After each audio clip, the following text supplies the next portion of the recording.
Renungan kita satu hari satu pasal dari kitab Pengkhotbah.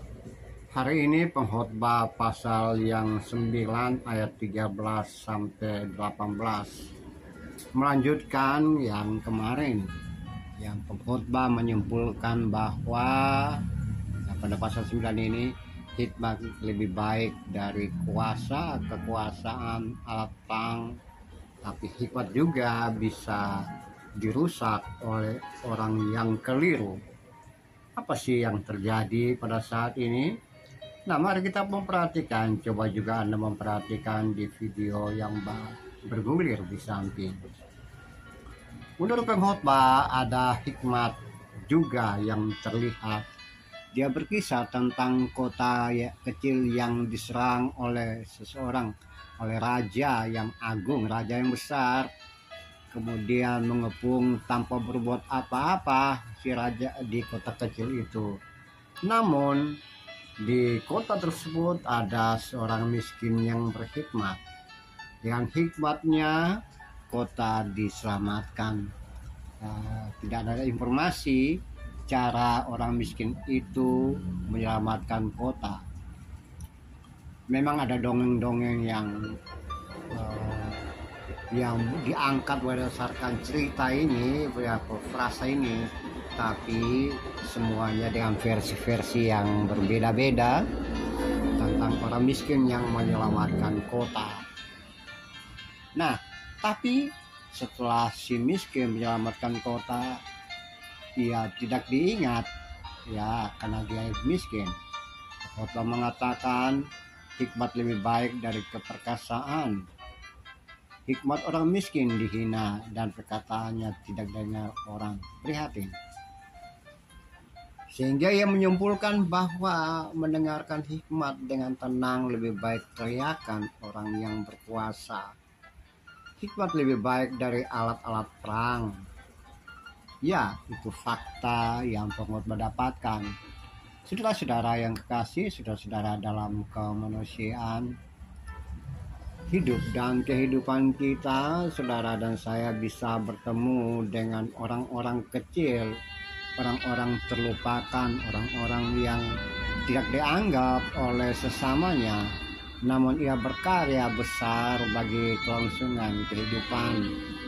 Ya, katakanlah prajurit yang menembak mati pemberontak atau penjahat atau menang dalam peperangan, tapi yang dihormati, yang mendapat penghormatan adalah panglima yang memimpin sang prajurit. Atau orang-orang kecil seperti tukang pembersih kota, penyapu jalanan, pengangkat sampah, atau orang-orang kecil lainnya di kantor, office boy yang mengatur yang kecil-kecil. Mereka begitu berkorban untuk kelangsungan kerja dan keaktifan seseorang atau semuanya. Tapi pujian itu hampir tidak setuju kepada mereka.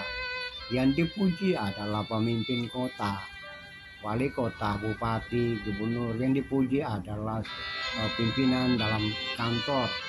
Atau yang dipuji adalah mereka yang memerintah, mereka yang di atas, sementara si kecil itu tidak bermakna apa-apa. Dia dilupakan karena dia kecil, karena dia hanya menuruti perintah.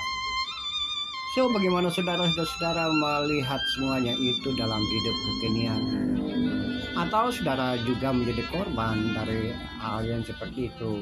Dirimu tidak diingat walaupun berhasil melakukan banyak hal, dirimu dilupakan, dirimu tertinggal atau bahkan dirimu disingkirkan walaupun telah melakukan hal yang luar biasa, besar atau bagus, sangat bagus untuk kelangsungan organisasi, pekerjaan, profesi, hidup dan kehidupan, bahkan dalam keberhasilan, kebesaran keluarga, famili, dan yang lainnya.